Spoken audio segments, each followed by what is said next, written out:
오늘 말씀의 제목은 하나님의 이름으로입니다. 오늘 본문에서 하나님은 하나님의 이름으로 살아가는 소년 다윗에게 어떤 일을 행하셨는지 살펴보려고 합니다. 다윗에게 행하신 하나님은 오늘 우리에게도 동일하게 행하십니다. 어떤 일을 하나님께서 행하셨을까요? 하나님의 이름으로 나아가는 다윗에게 첫 번째는 하나님께서는 다윗을 매일 만나 주셨습니다. 소년 다윗이 목동이었을 때 전쟁터에 있는 형님들을 만나러 갔습니다. 근데 하나님의 이름을 모욕하는 소리, 그 소리를 듣게 됩니다. 거인 골리앗이 그렇게 하나님을 모욕한 것입니다. 그때에 다윗은 거룩한 분노를 터뜨렸습니다. 그리고 거인 골리앗을 그 골리앗과 겨루게 되었습니다. 어떻게 다윗이 그런 등치 큰 용병 골리앗과 싸움에 나갈 수 있게 되었습니까? 그에겐 하나님의 이름을 존귀하게 여기고 그 이름을 위하여 싸울 수 있는 그 믿음이 소년 다윗에게 있었다는 것입니다. 다윗의 믿음은 어디서 훈련되었습니까? 다윗은 들판에서 그의 믿음이 훈련되었습니다. 소년 다윗은 들판에서 양을 치는 목동이었습니다. 다윗은 들판에서 매일 밤 그와 함께하는 그 하나님, 나를 사랑하시고 나를 지키시고 보호하시는 그 하나님을 경험했다는 것입니다. 하나님 정말 무섭습니다. 이 들판에서 저 혼자 잠을 청해야 됩니다. 아버지도 형들도 다 떠났고 하나님이 지금 저와 계시다는 것, 저는 그거 하나 믿고 있습니다. 하나님 지금 저와 함께 하시죠? 이 밤에 저를 꼭 지켜주시고 안아주시기를 바라요. 이런 기도를 매일 밤마다 했을 것입니다.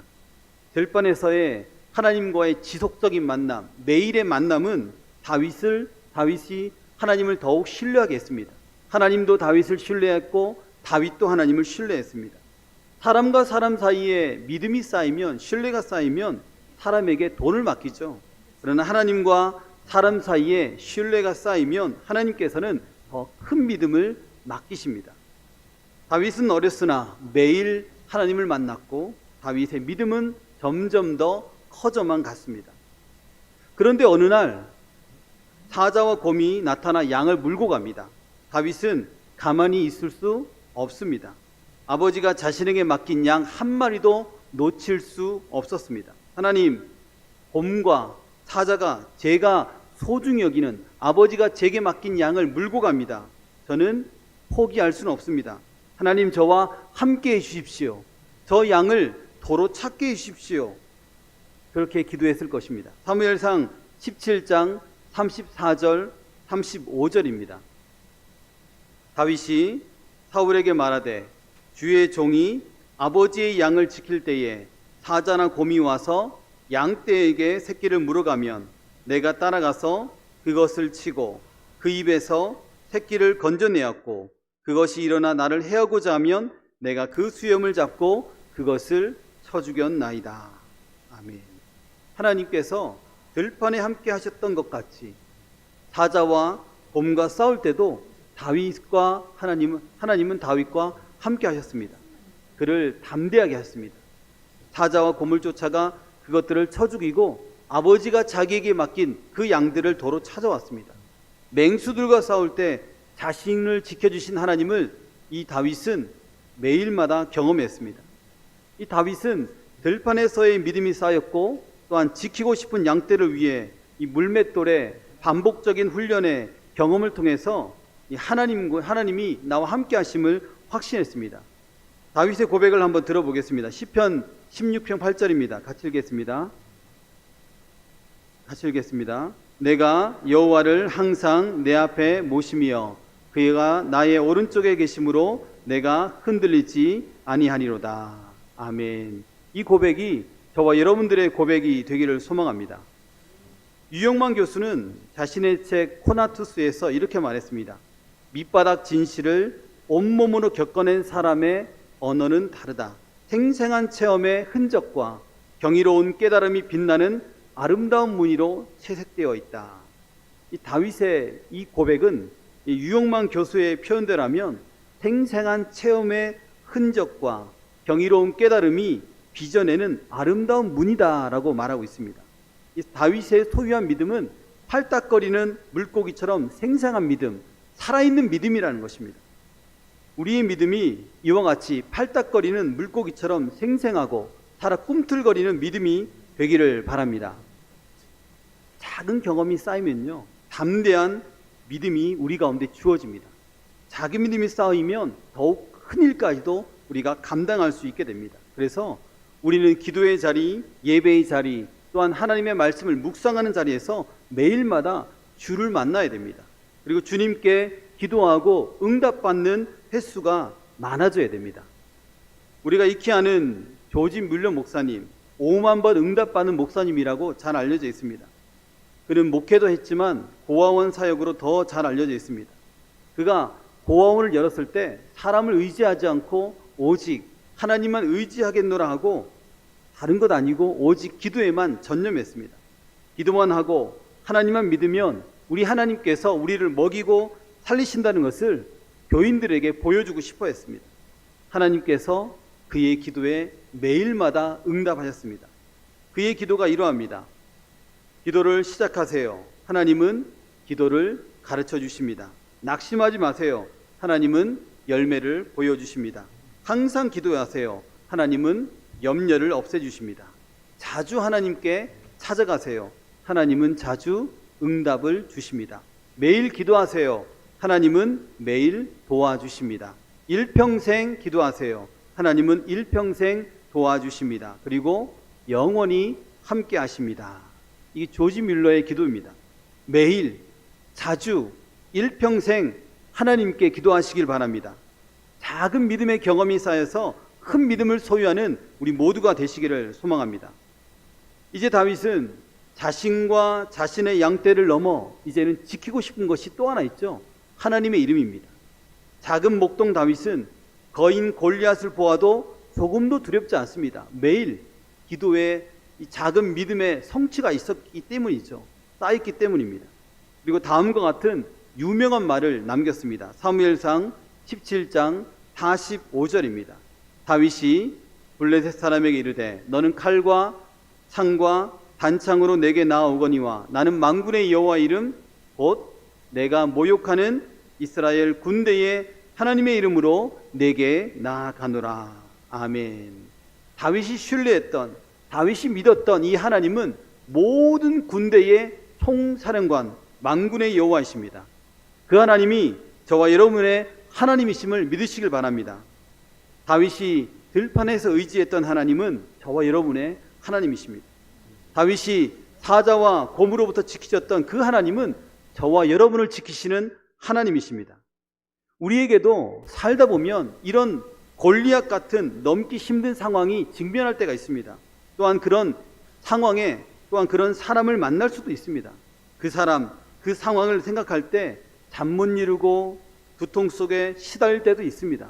누구나 이런 절망의 순간, 어려움의 순간이 찾아올 수 있습니다. 이런 상황을 이기기 위해서는 아까 말씀드린 대로 일상에서 주님의 일하심의 경험들이 쌓여 있어야 됩니다. 매일 기도의 자리에서, 예배의 자리에서, 묵상의 자리에서 주를 만나고 나의 작은 믿음이 더욱더 하나님의 은혜로 말미암아 더 큰 믿음의 그 은혜를 누려야 된다는 것입니다. 우리 하나님은 매일 만나주십니다. 밤에도 만나주시고 이른 아침에도 찾아가면 만나주십니다. 바쁘다고 거절하지 않습니다. 모른 채 하지 않습니다. 그러므로 매일 아침 주를 만나시길 바랍니다. 자주 주를 만나시길 바랍니다. 기도의 자리에서, 예배의 자리에서, 묵상의 자리에서 계속 주를 만나고 응답받는 우리 모두가 되시기를 축원합니다. 두 번째, 하나님은 다윗이 갖고 있는 작은 기술을 사용하셨습니다. 하나님을 신뢰했죠. 그와 동시에 다윗은 일상에서 최선의 노력을 다했습니다. 하나님을 믿었고 일상에서 아무것도 하지 않았다? 그게 아니죠. 일상에서 최선의 노력을 다했습니다. 그는 물맷돌 던지는 연습을 수없이 반복했습니다. 훈련이 반복됨에 따라서 속도도 빨라졌고 힘도 좋아졌고 정확도가 높아졌습니다. 그러나 거기에 만족하지 않고 완벽에 이를 때까지 다윗의 훈련은 계속되었습니다. 왜냐하면 자신과 또한 아버지가 자신에게 맡긴 양떼를 지키고 싶은 마음이 있었기 때문입니다. 지키고 싶은 무언가가 있다라는 것은 누가 뭐라 하지 않아도 그는 훈련한다는 것을 알 수 있습니다. 결혼하면 아내를 위해서라도 철들고 열심히 일하게 됩니다. 아이가 태어나면 누가 뭐라 하지 않아도 몸이 부서지도록 일하는 것이 부모의 마음입니다. 지킬 게 있다는 거죠. 현장 르포 특종 세상에서는 2년 전 아내를 지키기 위해 운동하는 68세 남성이라는 제목으로 영상을 올렸습니다. 적지 않은 나이죠. 내일 모레 70입니다. 지금은 70입니다. 적지 않은 나이 68세 그 당시 그의 배에는 왕자가 선명했습니다. 온몸이 근육덩어리였습니다. 영상에선 신체 단련을 위해서 그가 하는 운동은 힘든 산을 오리걸음으로 올라가는 것이었습니다. 등산하는 사람들이 이상한 듯 신기한 듯 쳐다보았습니다. 그래도 끊임없이 산을 오리걸음으로 올라갑니다. 아나운서가 질문합니다. 왜 이렇게 오리걸음으로 산을 오릅니까? 남자가 말합니다. 아내를 지키기 위해서입니다. 아내가 6년 전 알츠하이머와 4년 전 뇌병변으로 요양병원에 입원 중이더라고요. 아픈 아내가 돌아오면 오랫동안 이 병실에 누워 있어 근육이 없으니까 내가 수발해야 되지 않겠습니까? 체력이 감당이 안 되면 아내를 돌볼 힘이 없다며 아내를 위해서 자기 자신의 신체를 단련하고 있다고 합니다. 사람은 무엇인가 지키고 싶어 할 때 스스로 최선의 노력을 다합니다. 사랑하는 여러분, 이 사자와 곰을 위해 그것들로부터 양떼를 지키기 위해 익혔던 그 기술은 어디에 쓰였습니까? 이제는 골리앗을 쓰러뜨린 데 사용되었습니다.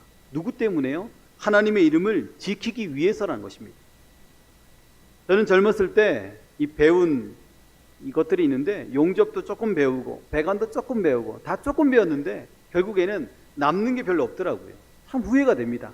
그때 일상의 삶 속에서 내가 하는 일 가운데 최선을 다했다면, 숙련된 기술을 가졌다면 조금 더 교회를 위해서 더 수고하고 헌신할 수 있었을 텐데 후회가 되더라고요. 근래에 이제 관리부에 있는 우리 많은 집사님들이 교회에서 결단도 하고 용접도 하고 페인트 칠도 하고 방수하는 걸 보면서 참 그때에 조금 더 잘 익혔더라면 하는 아쉬움이 생겼습니다. 사랑하는 여러분, 우리의 삶의 현장 속에서 배우는 모든 것들은 반드시 쓰임받을 때가 있습니다. 그러니까 최선의 노력을 기울이시길 바랍니다. 그냥 이 돈벌이 하는 데 쓰이는 것뿐만 아니고 그것을 통해서 하나님은 교회를 위해서 사용하시고 주와 그리스도를 위해서 반드시 사용할 때가 온다는 것입니다. 그래서 교회를 위해 어디에 사용할지 아무도 모르지만 하나님을 위해 귀하게 쓰임받기 위해서 이 일상의 삶 속에서 최선의 노력을 경주하는 우리 모두가 되시기를 바랍니다. 하나님께서 우리의 작은 믿음 위에, 하나님께서 우리의 작은 기술 위에 함께 하신다는 것이 마지막 세 번째입니다. 작은 물맷돌 위에 우리 하나님은 함께 하신다는 것입니다. 담대한 선언을 한 다윗은 갑옷도 입지 않았습니다. 그리고 칼과 단창을 지니지도 않았습니다. 돌멩이 5개와 물매를 가지고 골리앗을 향해 앞으로 나아갔습니다. 생각해보면 이스라엘의 그 많고 많은 군인들 중에서 왜 하필 목동 다윗이 블레셋의 용병 골리앗과 대결을 벌인다? 이것은 기적입니다. 왜냐하면 소년 다윗이 이스라엘 전군을 대표하기 때문입니다. 그런데 아무도 믿지 않았는데 사울은 믿었습니다. 사울 왕이 그를 믿었던 것은 다윗이 사자와 곰을 쳐 죽였다는 그 말 때문이었습니다. 그리고 골리앗이 아무리 강해도 사자보다 곰보다는 강하지 않기 때문이죠. 그리고 다윗이 하나님을 향한 그 신뢰 때문이었습니다. 다윗은 거대한 믿음을 소유한 사람이었기 때문이죠. 다윗은 물맷돌을 신속하게, 힘차게, 정확하게 날릴 수 있는 사람이었습니다. 하나님은 그에게 사자와 곰을 이길 힘을 주셨고 골리앗을 이길 힘도 그에게 주셨습니다. 사무엘상 17장 36절 37절입니다. 주의 종이 사자와 곰도 쳤은즉 살아계시는 하나님의 군대를 모욕한 이 할례받지 않는 블레셋 사람이니까 그가 그 짐승의 하나와 같이 되리이다. 또 다윗이 이르되 여호와께서 나를 사자의 발톱과 곰의 발톱에서 건져내셨은즉 나를 이 블레셋 사람의 손에서도 건져내시리이다. 사울이 다윗에게 이르되 가라, 여호와께서 너와 함께 계시기를 원하노라. 아멘. 그러나 블레셋 사람들은 다윗을 업신여겼습니다. 17장 42절에 그 블레셋 사람이 둘러보다가 다윗을 보고 업신여기니. 그러나 다윗에겐 자신을 업신여기는 그들의 그 눈빛이, 그들의 행동들이 대수롭지 않았습니다. 왜입니까? 그것은 그의 배후에 역사하시는 하나님, 그 하나님은 모든 군대의 총사령관이신 하나님, 전능하신 하나님, 만군의 하나님이시기 때문입니다. 그 하나님이 나와 함께 하는데 그들이 두려울 게 없다는 거죠. 다윗은 그동안 훈련했던 그 최고의 기량으로 골리앗의 빈틈을 노렸습니다. 투구와 갑옷에 가려 오직 이마만 드러나 있는 그 이마를 향해서 물매를 던졌습니다. 그 돌이 투구를 쓰고 갑옷을 입고 창과 칼을 든 골리앗의 그 이마 사이로 정확하게 맞췄습니다. 17장 48절 49절입니다. 블레셋 사람이 일어나 다윗에게로 마주 가까이 올 때에 다윗이 블레셋 사람을 향하여 빨리 달리며 손을 주머니에 넣어 돌을 가지고 물매로 던져 블레셋 사람의 이마를 치매 돌이 그의 이마에 박히니 땅에 엎드러지니라. 아멘. 제 아무리 거대한 장수라 해도 이마에 돌이 박혔으니 살 수 없는 것입니다. 골리앗이 즉사했습니다. 그러자 다윗이 달려가 골리앗의 칼집에서 칼을 꺼내 그의 목을 쳤습니다. 이를 본 이스라엘 군사들은 승리의 함성을 질렀고 블레셋 군대는 뿔뿔이 흩어지는 일들이 벌어졌습니다. 다윗의 작은 물매, 다윗의 작은 믿음 위에 하나님의 힘이 더해지니 거대한 힘이 되어버렸습니다. 사랑하는 여러분, 우리의 믿음 위에, 우리의 작은 기술 위에 성령의 능력을 덧입으면 작은 힘이 작은 우리의 모습이 아니라 놀라운 힘으로 놀라운 일들이 일어날 줄 믿습니다. 말씀을 맺겠습니다. 사랑하는 여러분, 매일 주님을 만나시길 바랍니다. 그리고 일상에서 내게 주어진 모든 일에 최선을 다하시길 바랍니다. 하나님의 이름을 위하여 성령의 능력 가운데 살아가므로 하나님이 주시는 더 큰 일까지도 능히 감당하는 우리 모두가 되시기를 소망합니다.